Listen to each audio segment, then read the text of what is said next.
Dear students, ഒന്നാമത്തെ chapter introduction to agri business പൂർത്തിയാക്കി. രണ്ടാമത്തെ ചാപ്റ്റർ മേജർ എൻ്റർപ്രൈസസ് പ്രധാന സംരംഭങ്ങളിലെ ഒന്നാമത്തെ ഡിവിഷനായ ലാൻഡ്സ്കേപ്പിംഗ് അഥവാ ലാൻഡ്സ്കേപ്പ് ഗാർഡൻ പൂർത്തിയാക്കിയിരിക്കുകയാണല്ലോ. അതിലെ രണ്ടാമത്തെ വിഭാഗമായ കൊമേഴ്സ്യൽ നഴ്സറിയിലേക്കാണ് നമ്മൾ ഇനി കടക്കുന്നത്. അതിനു മുമ്പായി നിങ്ങളെ 2 ചിത്രങ്ങൾ കാണിക്കുന്നതാണ്. ആ ചിത്രങ്ങൾ വിലയിരുത്തി അത് തമ്മിലുള്ള സാമ്യം എന്താണെന്നോ വ്യത്യാസം എന്താണെന്നോ ഒന്ന് നിങ്ങൾ വിലയിരുത്തുക. ആദ്യത്തെ ചിത്രം ശ്രദ്ധിക്കുക. കുറേ കുട്ടികൾ അവർ ഒന്നിച്ചിരുന്ന് കളിക്കുന്നു, ചിരിക്കുന്നു, പല കാര്യങ്ങളിൽ കൂടി അവർ കടന്നു പോവുകയാണ്. ഈ കണ്ട ചിത്രങ്ങളിൽ നിന്ന് നമുക്ക് പല ഐഡിയകളും ഉണ്ടായി വരാം. പക്ഷെ നമ്മൾ ഒരു കാര്യം മാത്രം എടുക്കുക, അതായത് പ്രധാനമായിട്ടും ഒരു അടിസ്ഥാനം ലഭിക്കുന്നതിനാണ് കുട്ടികളെ ഇങ്ങനെയുള്ള സ്ഥാപനങ്ങൾ വിടുന്നത് എന്ന് ഓർക്കുക.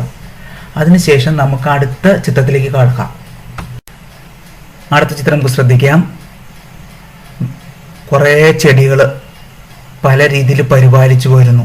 അപ്പോൾ നമ്മൾ മുൻപ് കണ്ട പടങ്ങളിലും ഇവിടെ ഈ കണ്ട പടത്തിലും ഒരേ ഉദ്ദേശമാണ് ഏകദേശം ഉള്ളത്. അതായത് രണ്ടും പരിപാലനം അല്ലെങ്കിൽ ഒരു അടിസ്ഥാനം ഉണ്ടാക്കുക എന്നുള്ളതാണ്. ഇതിൽ നിന്നാണ് നമുക്ക് എന്താണ് നഴ്സറി എന്ന പദത്തിലേക്ക് കടക്കാം. അപ്പോൾ മുകളിൽ കണ്ട 2 പടങ്ങളുടെ അടിസ്ഥാനത്തിൽ എന്താണ് നഴ്സറി അല്ലെങ്കിൽ എന്താണ് കൊമേഴ്സ്യൽ നഴ്സറി, വ്യാവസായിക നഴ്സറി എന്താണ് എന്നാണ് ഈ പറയുന്നത്. നമുക്കറിയാം, ചെടികൾ ഉൽപ്പാദിപ്പിക്കുകയും വിപണനം നടത്തുകയും ഗ്രാഫ്റ്റിംഗ്, ബഡ്ഡിങ് അതുപോലുള്ള കായിക പ്രവർത്തനത്തിലൂടെ തൈകൾ ഉൽപ്പാദിപ്പിക്കുന്നതിന് വേണ്ടി മാതൃസസ്യങ്ങൾ സംരക്ഷിക്കുകയും ചെയ്യുന്ന കേന്ദ്രങ്ങളാണ് നഴ്സറികൾ. ഇവിടെ വിത്തുകളും തൈകളും ആണ് പ്രധാന ഉൽപ്പന്നം. അതുകൂടാതെ ജൈവവളങ്ങൾ, രാസവളങ്ങൾ, പൂക്കൾ, കായ്കൾ, പഴങ്ങൾ, ചട്ടികൾ, സസ്യസംരക്ഷക വസ്തുക്കൾ, കാർഷിക ഉൽപ്പന്നങ്ങളും ലഭിക്കുന്നു. ഇങ്ങനെ ഒരു സ്ഥലത്തിനെയാണ് നഴ്സറി എന്ന് പറയുന്നത്. നഴ്സറി എന്താണെന്ന് എല്ലാവർക്കും മനസ്സിലായി എന്ന് പ്രതീക്ഷിക്കുന്നു. ഇനി ഇത് സ്വകാര്യ ആവശ്യങ്ങൾക്ക് മാത്രമായിട്ടുള്ള നഴ്സറി ആണെങ്കിൽ അതിന് കുറച്ച് സ്ഥലമാണ് ആവശ്യമുള്ളൂ. അതേസമയം വലിയ അല്ലെങ്കിൽ വ്യാവസായികമായിട്ട് ഒരു നഴ്സറി ആണെങ്കിൽ അതിന് ധാരാളം സ്ഥലം ആവശ്യമായി വരുന്നു. അതുപോലെ തന്നെ ഈ നഴ്സറി തുടങ്ങുമ്പോൾ നമുക്കറിയാം ആദ്യം വേണ്ട സ്ഥലം തിരഞ്ഞെടുക്കുക എന്നുള്ളതാണ്. ആ സ്ഥലം തിരഞ്ഞെടുക്കുന്നത് മുതൽ നഴ്സറി വിൽപ്പന, അതേ വിൽക്കുന്നത് വരെയുള്ള എല്ലാ പ്രവർത്തനങ്ങളും ഉൾപ്പെടുത്തുന്നതാണ് നഴ്സറി മാനേജ്മെൻറ്റ് എന്ന് പറയുന്നത്. അതായത് നഴ്സറി സ്ഥലം തിരഞ്ഞെടുക്കുന്ന മുതൽ വിൽപ്പനയ്ക്ക് അല്ലെങ്കിൽ വിൽക്കുന്നത് വരെയുള്ള എന്തൊക്കെ പ്രവർത്തനങ്ങളുണ്ടോ അതിനെ പറയുന്നതാണ് നഴ്സറി മാനേജ്മെൻറ്റ് എന്നത്. അടുത്തതായി നമ്മൾ ഈ മുകളിൽ പറഞ്ഞ നഴ്സറിയുടെ പ്രാധാന്യത്തെക്കുറിച്ചാണ് ചർച്ച ചെയ്യുന്നത്. എന്തൊക്കെയാണ് ആ നഴ്സറികൾക്ക് ഉള്ള പ്രാധാന്യം? ആദ്യമായിട്ട് പറഞ്ഞിരിക്കുന്നത് നല്ല നടീൽ വസ്തുക്കൾ, നല്ല ആരോഗ്യമുള്ളതും വിശ്വസനീയമായതും നല്ല ഗുണമേന്മയുള്ള നടീൽ വസ്തുക്കൾ ലഭിക്കുന്നതിന് വേണ്ടി. രണ്ടാമത്തെ എന്ന് പറഞ്ഞെങ്കിൽ പുതിയ വിത്തിനങ്ങളോ അല്ലെങ്കിൽ നടീൽ വസ്തുക്കളോ കുറിച്ച് എന്തെങ്കിലും വിവരം ഉണ്ടെങ്കിൽ അത് ലഭിക്കുന്നതിന് വേണ്ടി. മൂന്നാമത്തെ രോഗബാധയോ വൈറസോ ഇല്ലാത്ത സയോൺ ബാങ്ക് ഉണ്ടാക്കിയെടുക്കാൻ വേണ്ടിയാണ്. നാലാമത്തെ ഇത് കയറ്റുമതി സാധ്യത, അത് ഗുണമേന്മയുള്ള നടീൽ വസ്തുക്കളുടെ ഉൽപ്പാദനം വഴിയും സംസ്കരണം വഴി നന്നായിട്ട് കയറ്റുമതി സാധ്യത വർദ്ധിപ്പിക്കുന്നതിന് വേണ്ടിയും ഈ നഴ്സറി ഒരു പ്രധാന പങ്ക് വഹിക്കുന്നു. അഞ്ചാമത്തെ നടീൽ വസ്തുക്കൾ, നമുക്കറിയാം ഇഷ്ടംപോലെ നടീൽ വസ്തുക്കൾ ഉൽപ്പാദിപ്പിക്കുന്നുണ്ട്. ഈ നടീൽ വസ്തുക്കളുടെ ലേബലിംഗ്, സർട്ടിഫിക്കേഷൻ എന്നിവ നഴ്സറികൾ ചെയ്യുന്നു. ഇങ്ങനെ ഈ പ്രധാനപ്പെട്ട 5 പോയിന്റുകളുടെ അടിസ്ഥാനത്തിലാണ് ഈ നഴ്സറി പ്രവർത്തിക്കുന്നത്. ഇത്രയും നേരം നമ്മൾ എന്താണ് നഴ്സറി എന്നും ആ നഴ്സറിയുടെ പ്രാധാന്യത്തെക്കുറിച്ചും ചർച്ച ചെയ്തു. ഇനി നമുക്ക് പോകാനുള്ളത് ഈ നഴ്സറികൾ എത്ര തരമുണ്ടെന്നും അത് ഏതൊക്കെയാണെന്നും എന്നാണ് പഠിക്കാൻ പോകുന്നത്. Types of nursery. ഈ നഴ്സറികൾ പ്രധാനമായിട്ടും 5 ആയിട്ടാണ് തിരിച്ചിരിക്കുന്നത്. ഞാൻ ആദ്യം പേരുകളൊന്ന് വായിക്കാം. Retail nursery, wholesale nursery, private nursery, mail order nursery, hi tech nursery. എന്നിങ്ങനെ പ്രധാനമായിട്ടും 5ആയി തിരിച്ചിരിക്കുന്നു. നമുക്ക് ഇനി വിശദമായിട്ട് ഓരോന്നിലേക്ക് പോകാവുന്നതാണ്. ടൈപ്സ് ഓഫ് നഴ്സറിയിൽ ഒന്നാമത്തെയാണ് റീറ്റെയിൽ നഴ്സറി. നമ്മൾ കേട്ടാവും റീറ്റെയിൽ എന്ന് പറഞ്ഞാൽ ചെറുകിട രീതിയിലുള്ള നഴ്സറിയാണ്. ഇത് സാധാരണ പൊതുജനങ്ങൾക്ക് വിൽക്കാൻ വേണ്ടി മാത്രം ഉൽപ്പാദിപ്പിക്കുന്ന നഴ്സറിയാണ് ഈ റീറ്റെയിൽ നഴ്സറി. ഇവിടെ നിന്ന് സീസൺ അനുസരിച്ച് നമുക്ക് നടാവുന്ന ചെടികളും വാർഷിക ചെടികളും അലങ്കാര മരങ്ങളും ലാൻഡ്സ്കേപ്പിങ്ങിനുള്ള ചെടികളും അങ്ങനെ എന്നിവ പൊതുജനങ്ങൾക്ക് ഉപയോഗിക്കാവുന്ന ചെടികൾ മാത്രം വിൽക്കുന്ന ഒരു സ്ഥലമാണ് റീറ്റെയിൽ നഴ്സറി. രണ്ടാമത്തെ ഹോൾസെയിൽ നഴ്സറിയാണ്, അതായത് വൻകിട നഴ്സറി. ആ പേരിൽ നിന്ന് വ്യക്തമാണ് എന്താണെന്നുള്ളത്. ഇത് വൻകിട ഉപഭോക്താക്കൾക്ക് വിൽക്കുന്നതിനായിട്ട് വലിയ തോതിൽ നടീൽ വസ്തുക്കൾ ഉൽപ്പാദിപ്പിച്ച് വിൽക്കുന്നവയാണ് ഹോൾസെയിൽ നഴ്സറി. അപ്പോൾ നമുക്കൊരു സംശയം, എന്താണ് വൻകിട ഉപഭോക്താക്കളെന്ന്? അതിൽ ഉൾപ്പെടുന്നവയാണ് ഫ്ലോറിസ്റ്റുകൾ, ഗാർഡൻ സെൻറ്റർ, ഡിപ്പാർട്ട്മെൻറ്റ് സ്റ്റോർ എന്നിവയൊക്കെയാണ് ഈ വൻകിട ഉപഭോക്താക്കൾ വരുന്നത്. അപ്പോൾ വീണ്ടും ഒരു ചോദ്യം, എന്താണ് ഈ ഇതിൽ വരുന്ന ചെടികൾ ഏതൊക്കെയാണ്? അപ്പോൾ നമുക്ക് സാധാരണ ഒരു പ്രത്യേക വിഭാഗത്തിൽപ്പെട്ട ചെടികളാണ് ഇതിനകത്ത് വരുന്നത്. ഉദാഹരണം പറയുകയാണെങ്കിൽ പച്ചക്കറികൾ, വീട്ടിൽ വളർത്താനുള്ള ചെടികൾ, പഴവർഗ്ഗ ചെടികൾ, ലാൻഡ്സ്കേപ്പിങ്ങുകൾ, ഇവയെല്ലാം വരുന്ന ഒരു വിഭാഗമാണ് ഇത്. മൂന്നാമത്തെ പ്രൈവറ്റ് നഴ്സറി, അതായത് സ്വകാര്യ നഴ്സറി എന്ന് പറയാം.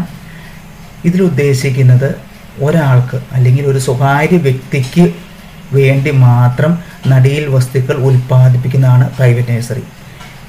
ഇത് മറ്റൊരു രീതി പറയുകയാണെങ്കിൽ സ്വന്തം വീട്ടിലെ ആവശ്യത്തിന് നടീൽ വസ്തു ഉണ്ടാക്കുന്നതും അതുപോലെ തന്നെ കോൺട്രാക്റ്റ് വിഭാഗത്തിൽ, അതായത് വലിയ എസ്റ്റേറ്റ് ഉണ്ടാവും, കോർപ്പറേഷൻ ഉണ്ടാവും, സ്ഥാപനം ഉണ്ടാവും, എന്നിവയ്ക്ക് വേണ്ടി മാത്രം നടീൽ വസ്തുക്കൾ ഉൽപ്പാദിപ്പിച്ച് നൽകുന്നവരെയും പ്രൈവറ്റ് നഴ്സറി എന്ന ജോലിയിൽ വേണമെങ്കിൽ ഉൾപ്പെടുത്താവുന്നതാണ്. അടുത്തത് മെയിൽ ഓർഡർ നഴ്സറിയാണ്. തപാൽ വഴിയും അതുപോലെ തന്നെ ഓൺലൈൻ വഴിയും നമുക്ക് ചെടിയുടെ വിവരങ്ങൾ ലഭിക്കും. ആ വിവരങ്ങളുടെ അടിസ്ഥാനത്തിൽ നമുക്ക് നടീൽ വസ്തുക്കളോ ചെടികളോ മറ്റ് ബുക്ക് ചെയ്യാം. ഈ ബുക്ക് ചെയ്യുമ്പോൾ പോസ്റ്റർ വഴിയോ അല്ലെങ്കിൽ ഓൺലൈൻ വഴിയോ നമ്മൾ ഈ പറയുന്ന ചെടികൾ ലഭിക്കുന്ന രീതിയാണ് മെയിൽ ഓർഡർ നഴ്സറി. ഈ മുകളിൽ പറഞ്ഞ 3 നഴ്സറികളിലും ഇതിൻ്റെ കീഴിലും വേണ്ടി വരാവുന്നതാണ്. അടുത്തതായിട്ട് ഹൈടെക് നഴ്സറി. ഈ കാലഘട്ടത്തിലെ ഏറ്റവും പ്രാധാന്യമറിക്കുന്ന നഴ്സറി ഒരു തരമാണ് ഈ ഹൈടെക് നഴ്സറി. ഇവിടെ ചില ഡിമാൻഡുള്ള അല്ലെങ്കിൽ നല്ല പ്രാധാന്യമുള്ള തൈകൾ വലിയ തോതിൽ ഉൽപ്പാദിപ്പിക്കുന്നു. അത് ഉൽപ്പാദിപ്പിക്കുന്ന രീതി എന്ന് പറയുന്നെങ്കിൽ നമ്മുടെ green house, glass house, plastic ടൺ പോലെ ഘടനകളിൽ ഈ ഊഷ്മാവും സൂര്യപ്രകാശവും വായു സഞ്ചാരവും ജലസേചനം, വളപ്രയോഗം എന്നിവയെല്ലാം നിയന്ത്രിച്ചുകൊണ്ട് അനുയോജ്യമായ കാലാവസ്ഥ നൽകി വൻതോതിൽ ചെടികൾ ഉൽപ്പാദിപ്പിക്കുന്നു. കൂടാതെ തന്നെ ഈ ഗ്രീൻ ഹൗസിൻ്റെ ഒരു വിഭാഗം ഹാർഡനിങ് യൂണിറ്റ്, അതായത് ദൃഢീകരണത്തിന് വേണ്ടി ഉള്ള സൗകര്യവും ഇതിൻ്റെ ഒരു സൈഡിൽ ഉണ്ടാകുന്നതാണ്. ഈ ഹൈടെക് നഴ്സറിയോട് കൂടി നമ്മുടെ വിവിധ ഇനം നഴ്സറികളെക്കുറിച്ച് പഠിച്ചു കഴിഞ്ഞിരിക്കുകയാണ്. ഇതിനു മുമ്പ് നമ്മൾ എന്താണ് നഴ്സറി എന്നും കൂടാതെ നഴ്സറികളുടെ പ്രാധാന്യത്തെക്കുറിച്ചുമാണ് പഠിച്ചത്. ഇനി നമ്മൾ ആ നഴ്സറി പഠിച്ചപ്പോൾ ഒരു നഴ്സറി മാനേജ്മെൻറ്റ് എന്താണെന്ന് പറഞ്ഞു. അതായത് സ്ഥലം തിരഞ്ഞെടുക്കുന്നത് തൊട്ട് ആ തൈകൾ വിൽപ്പന അല്ലെങ്കിൽ ഉൽപ്പാദനം അല്ലെങ്കിൽ വിതരണം നടത്തുന്നത് വരെയുള്ള പ്രവർത്തനങ്ങളാകും. അതിന് ഏറ്റവും അത്യാവശ്യമായ ഒന്നാണ് സ്ഥലം തിരഞ്ഞെടുക്കൽ. അതിനെക്കുറിച്ചാണ് നമ്മൾ അടുത്തത് പഠിക്കാൻ പോകുന്നത്. അടുത്തത് എസ്റ്റാബ്ലിഷ്മെൻറ്റ് ഓഫ് നഴ്സറി, അതായത് ഒരു നഴ്സറി സ്ഥാപിക്കൽ. ഈ നഴ്സറി സ്ഥാപിക്കുമ്പോൾ എന്തൊക്കെ കാര്യങ്ങളാണ് അറിഞ്ഞിരിക്കേണ്ടത് എന്നാണ് ഇതിൽ പറയുന്നത്. ഞാൻ പറഞ്ഞു നഴ്സറി മാനേജ്മെൻറ്റ് എന്ന് പറയുന്നത് അതിൻ്റെ അടിസ്ഥാനം എന്ന് ഉദ്ദേശിക്കുന്നത് സ്ഥലം തിരഞ്ഞെടുക്കുന്നതാണ്. അപ്പോൾ ഈ സ്ഥലം തിരഞ്ഞെടുക്കുമ്പോൾ എന്തൊക്കെ കാര്യങ്ങൾ അറിഞ്ഞിരിക്കണം എന്നാണ് ഇതിൽ പറയുന്നത്.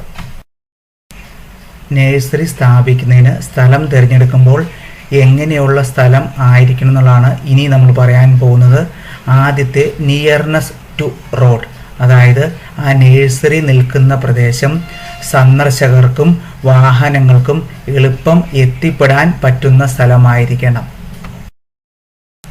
രണ്ടാമത്തെ നിയർ എ ഹാബിറ്റാറ്റ്, അതായത് നഴ്സറി ഒരു ജനവാസ കേന്ദ്രത്തിന് അടുത്തായിരിക്കണം. അടുത്ത പോയിന്റ് സ്യൂട്ടബിൾ ക്ലൈമറ്റ് എന്നാണ്. അത് അവിടെ കൊണ്ട് ഉദ്ദേശിക്കുന്നത് അനുയോജ്യമായ കാലാവസ്ഥ ഉള്ള സ്ഥലമായിരിക്കണം.